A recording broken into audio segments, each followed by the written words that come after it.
All right, so we'll start with the headshot. So I'm gonna go through how to clip out a guy's hair using channels. So the first thing I'm gonna do is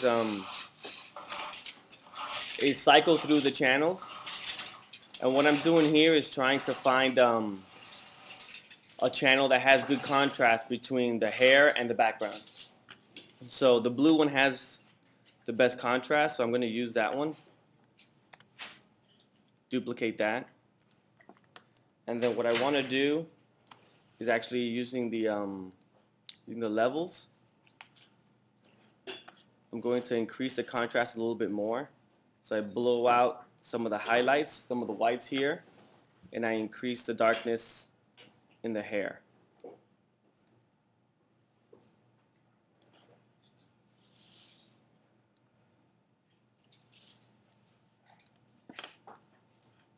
Then I'm going to grab the dodge and burn. I'm going to first dodge some of these highlights. And I'm using the bracket keys to make my brush bigger and smaller. And what the dodge tool does is it takes highlights and it blows them out. I don't know if you can see here, but you see how it's kind of turning into white. Yeah. What I want to do is I want to pull the I want to make everything that's that gray color white. And I want to try to keep as many of those little wispy hair in there as possible. So that's why I went into the levels and I kind of pulled it out. See how I'm turning that gray into white.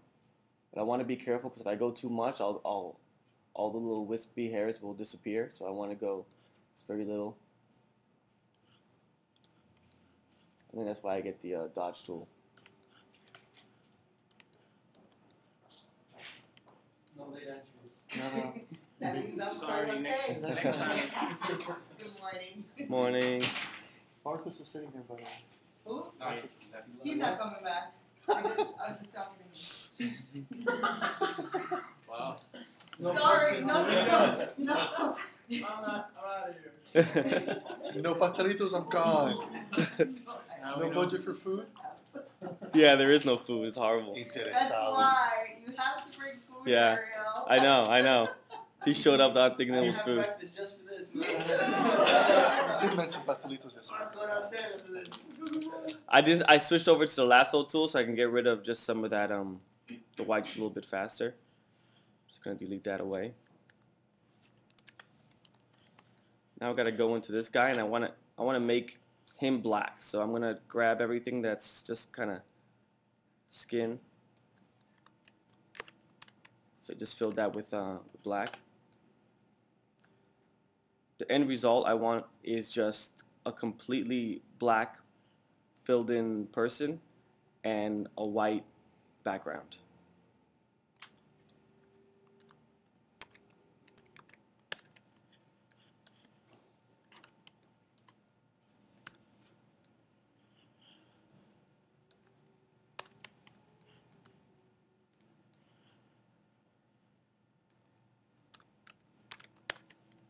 Alright, and I'm going to grab the burn tool now, and the burn tool I can actually start burning some of this stuff. I use this to kind of pull out the highlights in the hair.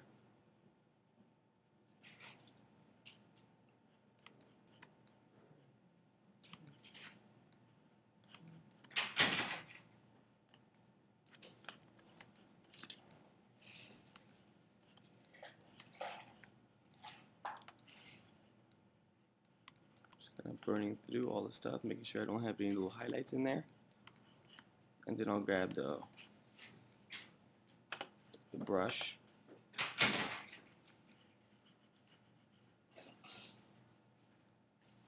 Let's paint out this stuff over here. My end result is a nice solid mask.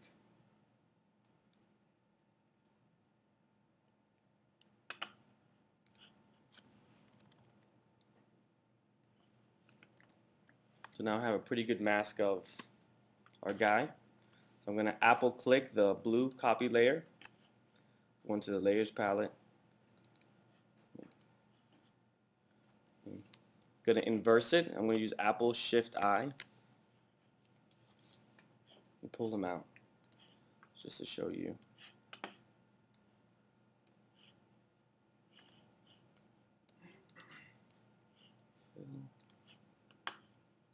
The screen is very small.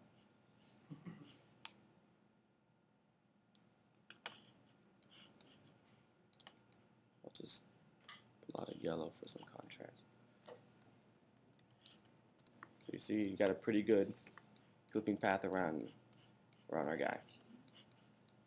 And that was, I mean, that took all of like 10 minutes. And usually this is really, really hard to do. People have a lot of hard time with this, you know. But using the channels, you'll see that the work is pretty much done for you. You know, when you have the blue channel, it's really just increasing the contrast to get some of that the hair back.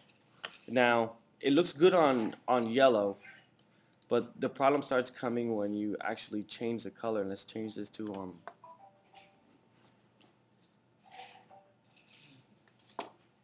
a dark color, red. So as you can see, now we have these little halo around the head. Well, this is something fairly easy to fix, and this is actually something that Ricardo did very similar in the Fanatico stuff for Dell, when he's trying to get the hair over the texture. So this layer right here, I'll switch to multiply. Looks good, but he's completely red. Then I click on this layer over here, and then I'll go to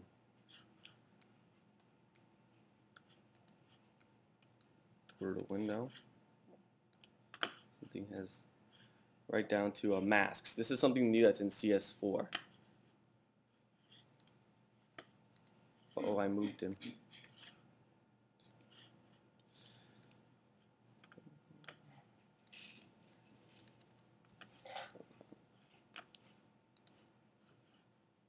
See how everything has gone crazy.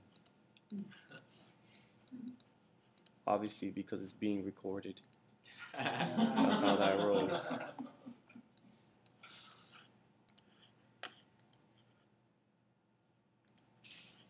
History is the best thing ever. Alright. There we go. That's back to normal. So this one's set to multiply. This one over here. Pull up my masks.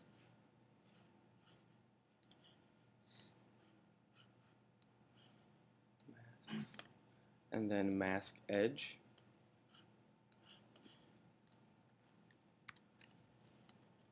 So what this does, it actually lets you play with the mask and how it contracts. It's the original right here. This is the way it looks. So what I'm going to do is I'm going to just move it in a little bit. It actually contracts the mask. This plays with how much is being feathered. So you can see how it was before and how it looks now. Looks like it was actually shot on the red background. And that's how you clip out hair. Now, if you had a lot of like flyaway hair, the same technique would apply here? Yeah, I mean this person has a good amount of flyaway hairs. Mm-hmm. So yeah, There, yeah. you know, so it actually does a really good job. What you want to do with multiply is this right. What multiply does is that's why I use it. It keeps the flyaway hairs, you know. And this one, like if I turn the multiply off, you'll see how this one's kind of brought in a little bit. Because what I'm telling it is like just bring it in a little and then let the multiply show underneath it, you know. So you keep all that little flyaway detail. Because you don't see the highlights on the multiplier. Right. Yeah, because everything just kind of goes away. So, and then of course I'd go in here, I'd go into the mask, and you could actually, if you want a little more realistic, you can go in there and you can actually blur the mask a little bit, and that you know, so it looks a little less sharp. So it's little things you can do to go in there and actually fix things. Someone's tracking me down. So that's pretty much it for the headshot. Any other any questions about this? What I did, how I went into layers, how I went to channels. You know, I mean, it's pretty straightforward once you see how it's done. You just find a good channel. In this case, it's usually always the blue channel. But in some other cases, depending on the hair color, the background, I mean, I used an easy image for this, but you know, if you're shot outside, it still works the same. You know, you just use the dodge and burn tool to blow out the background. You would do the same thing with the busy background? Yeah. Say you shot him and he was like at a fair or something with like a lot of colors and a lot of people. Yes, as long as there's a good like, if you look at it and it's someone like Rob and it's in the background, there's a lot of like bright colors. You'll be able to do the same thing because his hair is such a different color than everybody else in the background. You just find the right thing, you know. You just go through channels, and I mean just do that. Just grab some pictures and you go through to channels, and you'll see how it will almost do the work for you. All you have to do is nudge it a little bit with the levels and the dodging and the burning. Sounds good.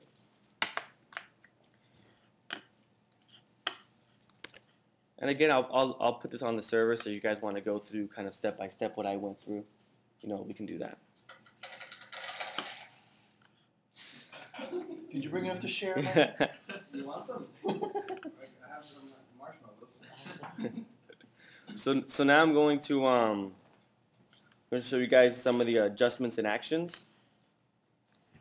So what I'm going to do here is I'm going to do the Dell effect. It's kind of dark over there, so hopefully you guys will be able to see it. So I'll start doing some I'll start recording an action. So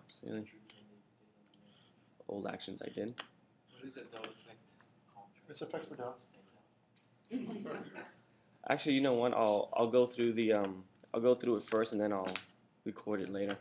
So the first thing I do is actually when I shoot a lot, I like to have a little more contrast and to sharpen my stuff a little bit more. So one easy way to do that is just you duplicate the layer. I just press Apple J to duplicate it, and you click on overlay, and that adds a good amount of contrast. But what I want to do is I want to sharpen him.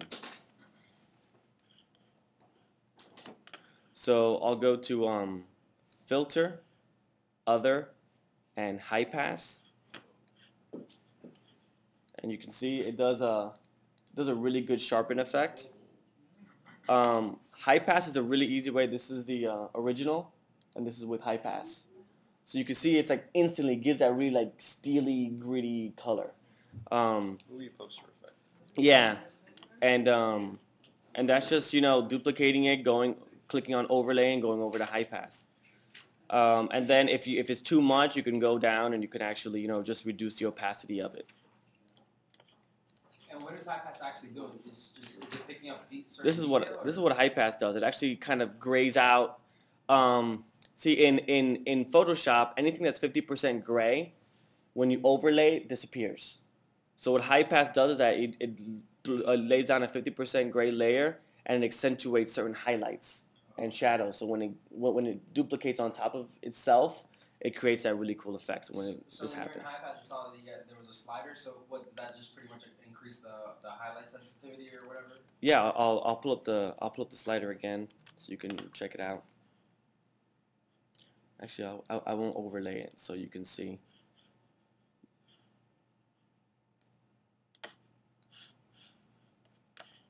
So you more like this gives a nice little finer edge. This kind of blows it out a little bit more.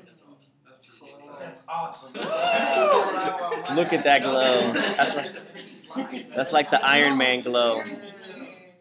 Wow. So if I do like very, very fine high pass and then I overlay it,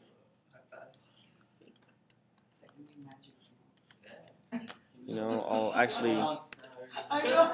everything's going to be high pass. All my focus is gonna be high pass now. Totally. High pass, yo. You're gonna grab her. I love it. So you have different effect. Like this one has a pretty high pass, and this one has a slightly. So when you just want to add a little bit of sharpening to your images, you just go really low on the slider, and you get a little bit. If you want to add more dramatic effect, you would use the higher setting on high pass. So I have 6 images that I want to do this kind of work to. So because I'm really lazy, I got really good at using actions. So I'm gonna start recording an action. Not just going to the actions palette and just hitting record. New action. Oh, I'm recording the wrong action. New action. And I'm gonna call this del effect.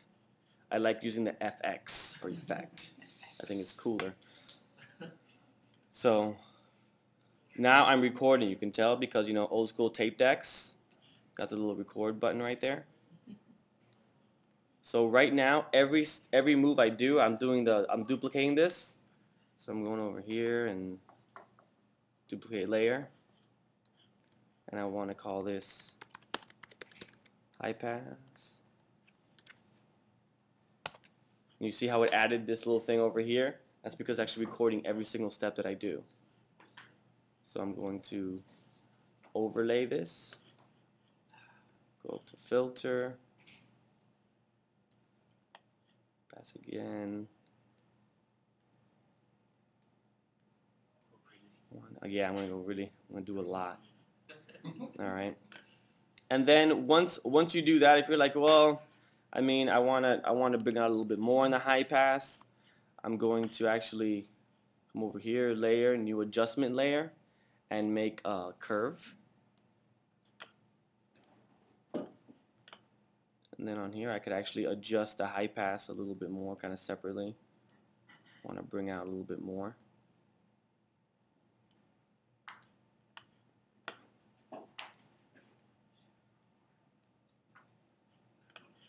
But see, actually what I want to do is this curve is affecting the high pass and the image below it. I want it to just affect the high pass. So I'm going to hit option and I get this little icon, press in between, and now the curve only affects the high pass. It doesn't affect the color here at the bottom. So that's how you set it to only affect the layer directly below it. And that just gives it just a little bit more contrast. And then what happens is that he becomes a little too saturated, so I actually want to desaturate him a little bit. So I'll come over here to layer, new adjustment layer, hue and saturation. I want to reduce the saturation just a little bit.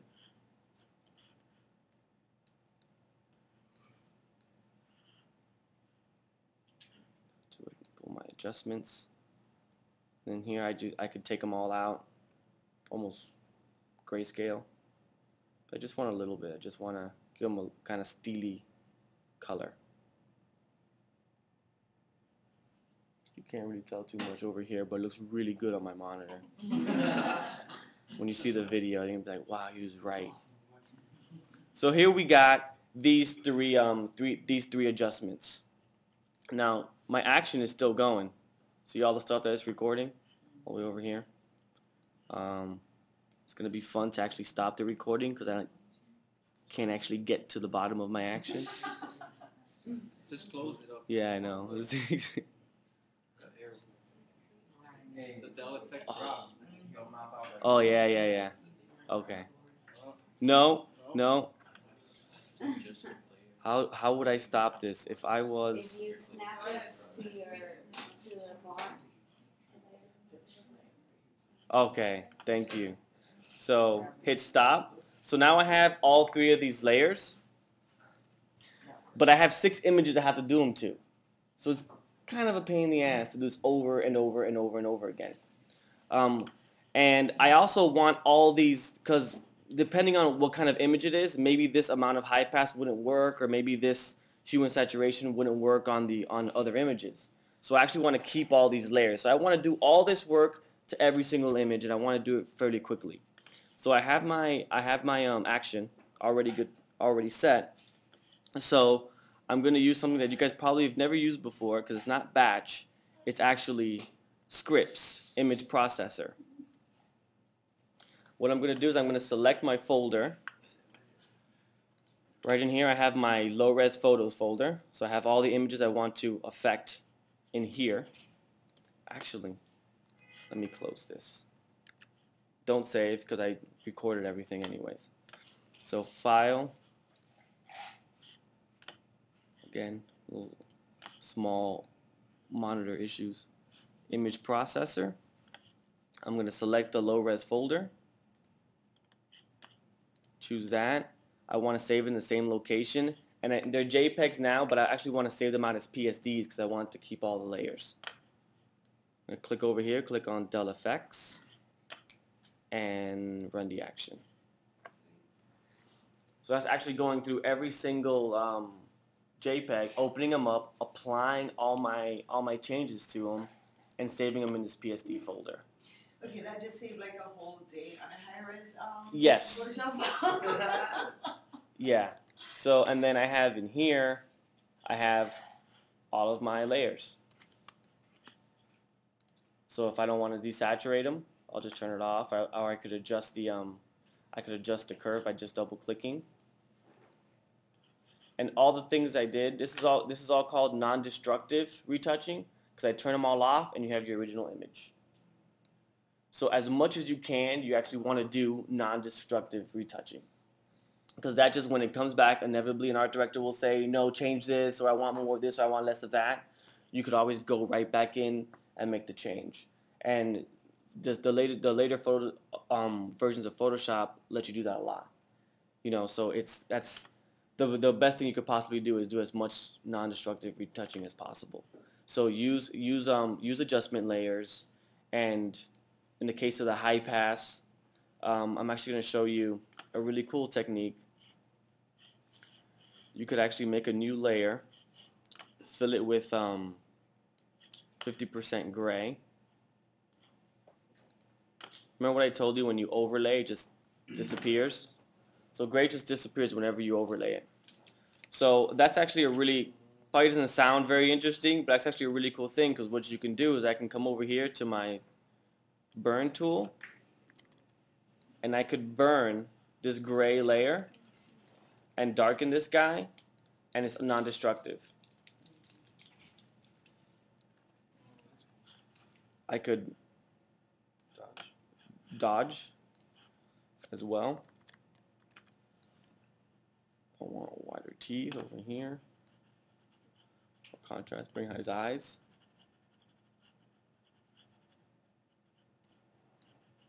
And this is all stuff that normally you would have to do to the actual image, but now you can do it actually in that layer. Another thing I use this more when I want to add noise. Like when you have a nice, nice gradient background and it's starting to band a little bit, you just add the noise to the gray layer. And again, it's non-destructive, and it doesn't add to the white, just adds to image.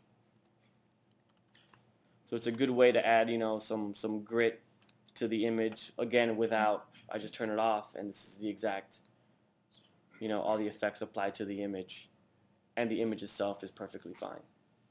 So very important ways to retouch. It just saves a lot of time as you're working, because you could always go back and change it, and more importantly, you can apply if you keep all this stuff, as separate layers, you could group all this, and you can actually copy all of this into another document, and it will transfer over all your adjustment layers and all that stuff. Won't do the high pass because that's based on the image, but you can actually just dupe that over and over and over again, even if you really like the effect you're doing. The high pass is not editable, right? You would have to create a new one. Yeah. The new image or whatever? Yeah, you would just dupe a new image and create it again. So I have all my Photoshop files here, which is great. I looked through them all. I love them all. But now I have to give it to the art director so they can actually comp it in. I don't want to give them the Photoshop file because it just has too many layers in it. So what I'm going to do is actually make an action to flatten everything and save out a JPEG. Because I don't actually want to go through the trouble of flattening everything over and over and over again. It's fine for 1 or 2 images, but when you have a lot of images, it can become a real pain in the ass.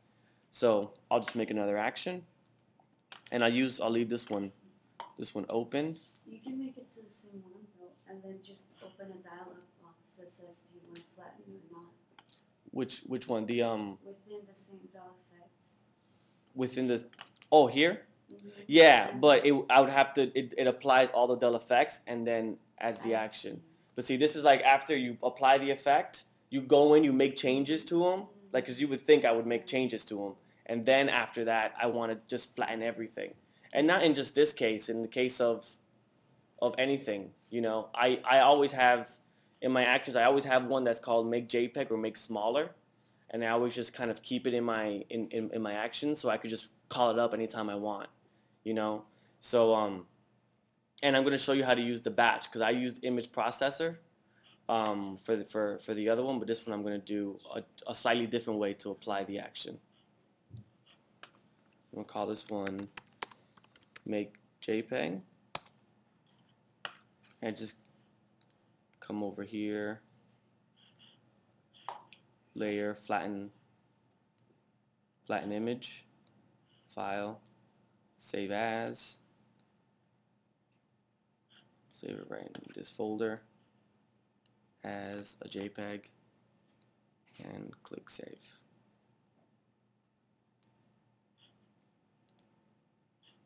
Then I'll stop my action, close this. I usually just this was just my test version. Go back to Photoshop. Now I have my action all set up, ready to go. Go to automate, batch. I have it set here as in make JPEG. Choose the folder. I want to choose this PSD folder. Choose. And I actually want to change the name. This is something that I can't do using image processor, is I actually want to add an underscore del effects. So I have that. It's going to, destination is,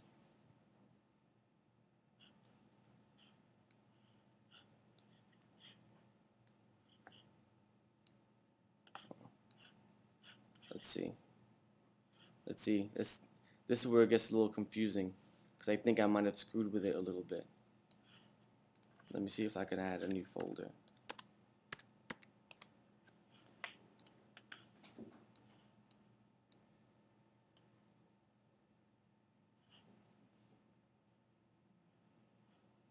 Alright. I couldn't add the extra name because I forgot when I made the action I actually saved it in there. But here are all the JPEGs saved out flat. Now with the name extension, but easy enough to save it out flat. If I wanted to actually use the name extension, I'd have to get rid of this little thing that I did here.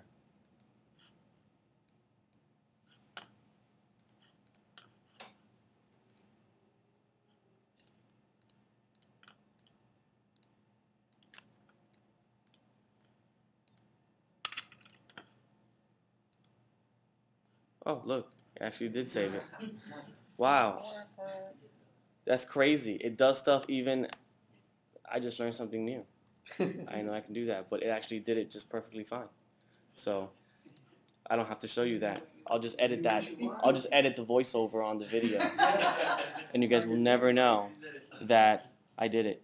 So yeah, I mean, you can see, I mean, this was only with 6 images, you know, but when you have like 20 or 30, this can save hours of work. And when it's a 50 megabyte file, I mean, for the sake of time, I used low res images, you know, so you're looking at me like, well, that's not a big deal. You could have done that pretty fast. But when these are 50 or 60 megabyte images, this literally can take hours to do, you know. So using actions, you know, and getting comfortable with them, they're a little tricky sometimes, you know, recording them and doing the save as and save as's.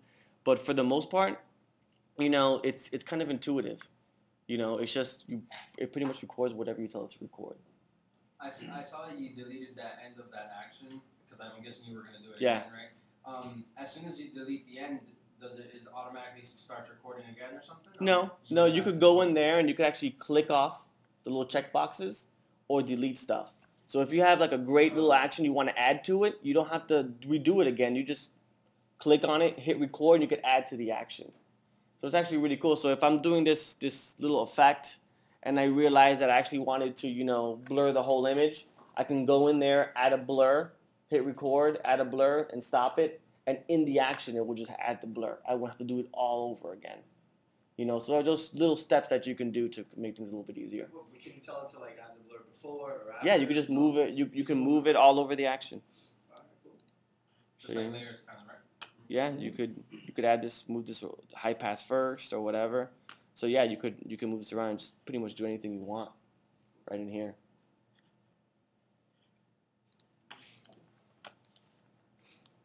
All right, so we'll go to the beach.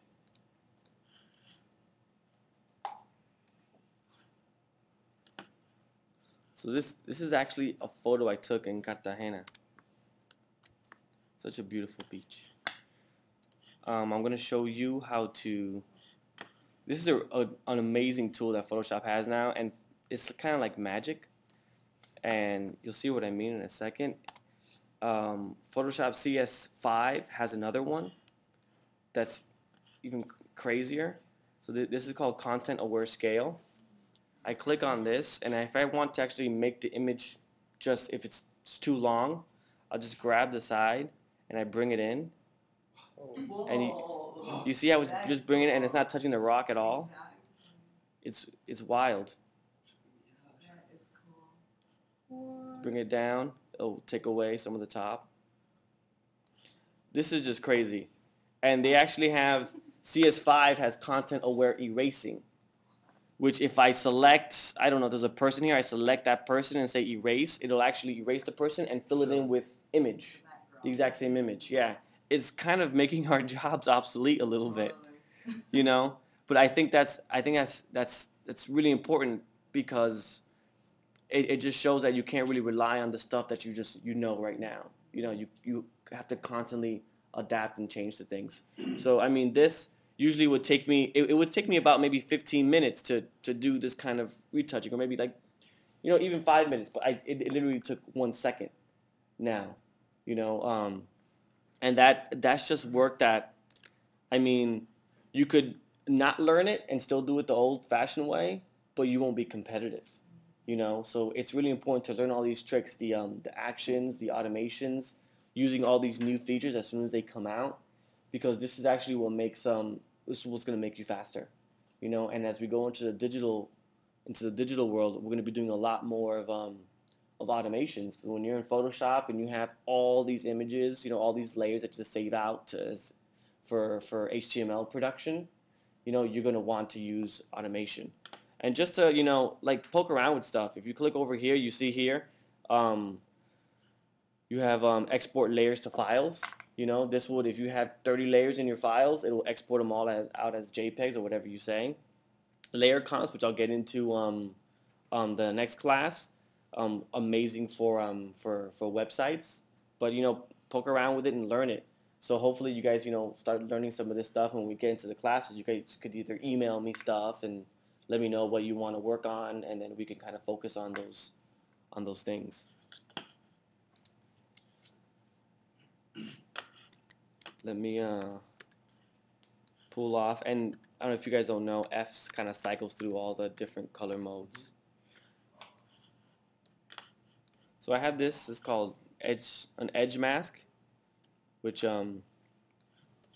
just has a little kind of paintery edge to it. And what I want to do with this is I want to give that beach photo that nice little edge to it, kind of like a postcard. So I'll zoom out.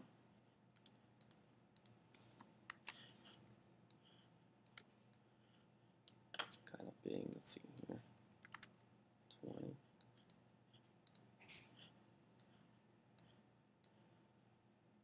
Rotate it.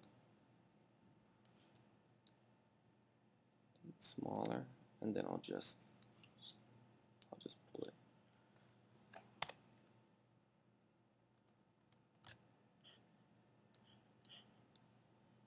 And this is anything you find, like, I had a friend of mine the other day ask me, you know, they wanted to make something look like a rip. So I said, just find a rip online. And this is basically, it's a black thing, just like what we did with the hair. I selected Apple Click. Come over here and you make a layer mask. Just so you can get a better visual of it. It actually masks out the image. I can come over here. I just unlinked it if I want to make the a little bit smaller. But it gives it that that nice little edge effect to it. And then the image on the inside, I just really just can move it around, and it keeps the actual edge effect. That's the end of the image. That's why it disappears. Then I pull back. You see, it's really cool because it has like, you know, this little feathering edge. But that stuff you could just go on. You can go online. You could find something that's, you know, you could get a piece of paper. You can rip it, scan it, then just do the same thing we did with the hair. You just make it the paper black, background white, and you have that little ripped edge. You make a selection of it, and you can add it very, very quickly into your image. It's just a nice little effect you can do. Nothing too complicated. And it seems I'm a really fast talker because that's pretty much what I had planned for today. I'm gonna stop recording.